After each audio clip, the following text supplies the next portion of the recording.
How do we get the most out of our brains? We need to understand two things. We need to understand how to switch it on and how to switch it off. How to switch it on.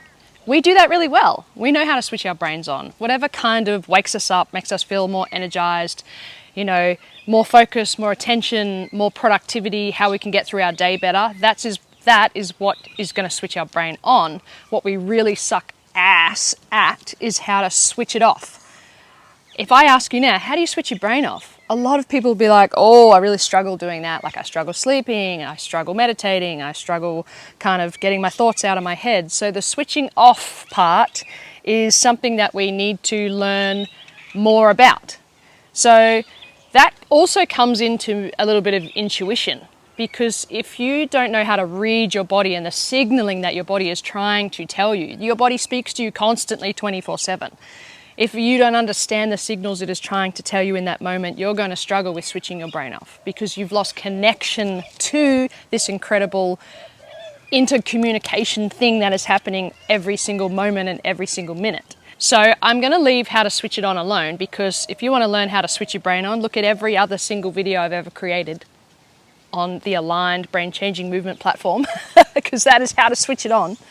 But we are going to focus on how to switch it off. We are going to focus on when your brain is signaling you, when it feels so tired and drained and strained, what do you do in those moments to help it unplug and switch off, so that in those moments you actually need the energy and you need the drive and you need that productivity, it switches on better and faster and more efficient for you. I'm going to read a little section out of my book that I wrote back in 2018, What the Fuck, I Can't Even Deal. So I wrote this just coming off the back of being a paramedic, because I saw such a need for teenagers to learn how to express their emotions that they were feeling, but more importantly, learn how to understand how their body is trying to talk to them in the moment. Because we are so disconnected, and we are taught to disconnect from ourselves more and more as the years go on, we struggle to just sit back and take a listen to what our body is trying to tell us in that moment. So I'm going to have a little read of a section out of the brain strain section about unclogging your brain. Now I've lost it. Okay, think of your brain as a roof gutter. The clearer it is, the easier the water can flow out of it. The more leaves that fall, or in your case, the more stuff you add into your brain that doesn't need to be there, the more the gutter will become clogged. This makes the runoff harder and harder until the gutter eventually overflows and you're drowning, having a mental breakdown, stressed, emotional, and can't deal. You have clogged up the flow of your thought processes in your brain because you haven't taken the time to sweep away and unclog the buildup of old, unnecessary leaves and crap that does not need to be there. You can easily blow away the leaves each day by doing something that makes your brain feel good. Remember, your brain actually doesn't feel good when it stares at a screen. You need to learn to physically and mentally release the pressures of the day by doing something which makes you feel good. Even if it is nothing but closing your eyes and listening to music for 30 minutes without being attached to your phone, your homework, your friends, your parents, your partners, your girlfriends, your boyfriends, or the stresses that blew the storm of leaves in and clogged that shit up in the first place. You will know when your gutter is starting to feel full and the flow is slowing down. Your body will also slow down and feel sloth-like, all drooped down and hunched over. Your eyes blink less and stare more. You yawn more. You feel more anxious, stressed, tired, overwhelmed, nervous, sad, shit, and sorry. Time to get that leaf blower out and blast those feelings away. Time to look at what has taken over that and clogged up your gutter and brain to the point of mental overflow. What is it too much of, and what is it too little of? In conclusion, that's not really a conclusion because it's going to be different for everyone, is how can I switch on my brain is doing something that I love. How can I switch off my brain is doing something that I love. Complicated, right? But let's nut that out a little bit. How can I switch off my brain? Now, to me, if I put music on and lay down in the sun and just completely go somewhere else in my mind, then that helps me switch off. But for someone else, that could be terrible. They might hate doing that. That's why that intuition has to come in, and you have to feel what actually lights you up. Because what lights you up is also going to switch you off. So if it is exercising, if it is going for a walk by yourself, if it is shutting down the external noise, I think that's the biggest one that we have to take away with shutting down our brains, is actually detaching. Because a lot of people think downtime is just sitting on the lounge and just scrolling on their phones, because they're not really doing anything and they're relaxing. But you're still connected to the hundreds of people's lives that you are scrolling through. So your brain is still very much switched on to emotions and feelings and physical state of being.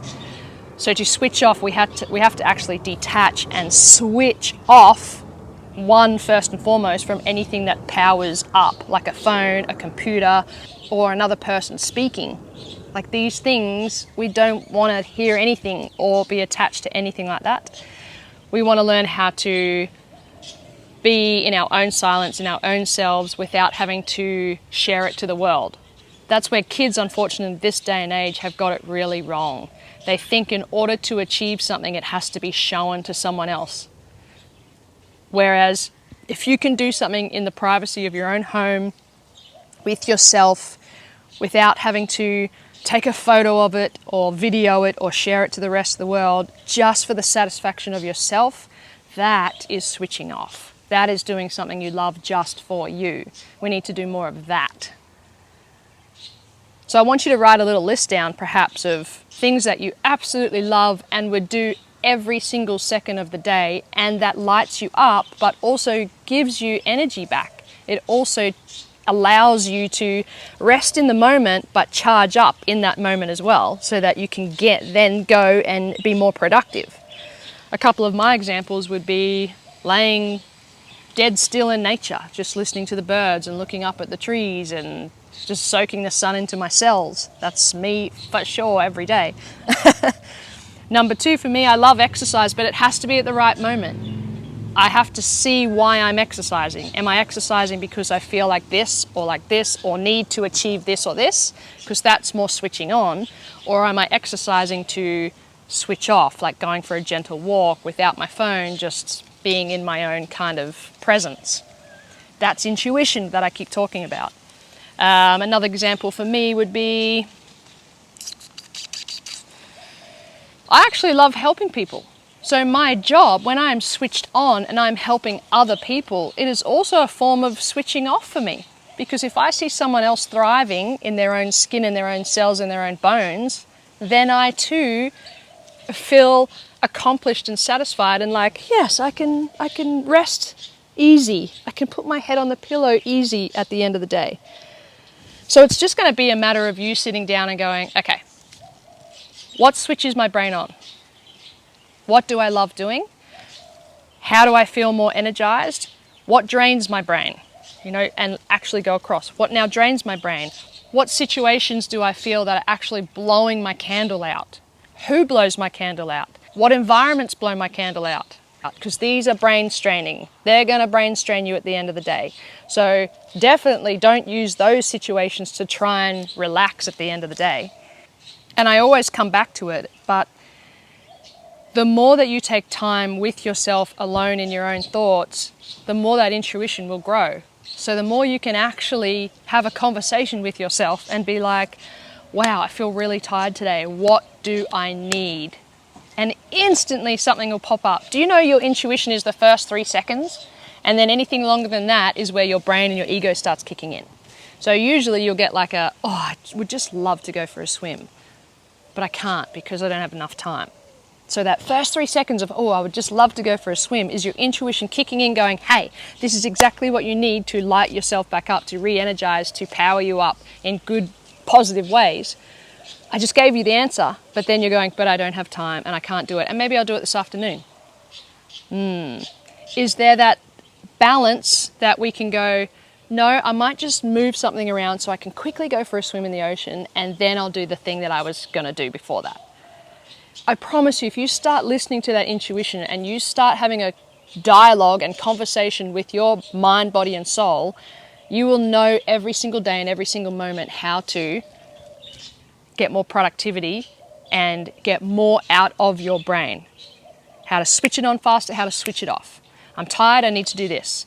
I need more energy, I need to do this. I'm about to do a meeting and I need more focus, I need to do this. I feel very stressed and anxious at the moment. I'm at work, maybe I can just shut down for a second, go outside and go for a walk, or do a breathing exercise, or do a little meditation or mindset reset, whatever it may be. Disconnection is where our issues come from. I put a poem up earlier this week on my social media, and if we disconnect from the simple pleasures of life, that's when things hit the fan. That's when our drains clog up in our brains. You don't want your brain drain clogging up, because if that brain drain clogs up, then it's not going to flow. You're not going to flow. No situation out there is going to flow.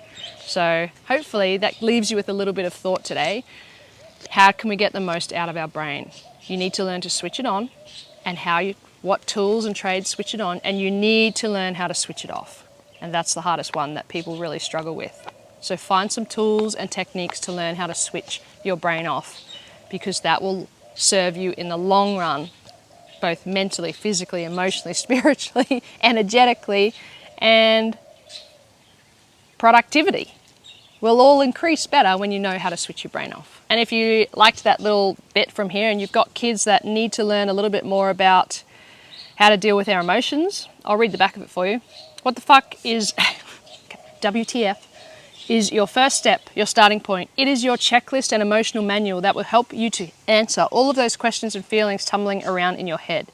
Everybody is different. Every emotions, needs, wants, health, happiness, and illnesses are very individualized. So I created this simple guide to help unravel how certain factors in our lives can contribute to our emotional state of well-being and our overall health and happiness. So you can get that on my website in the store section. I'll see you next time.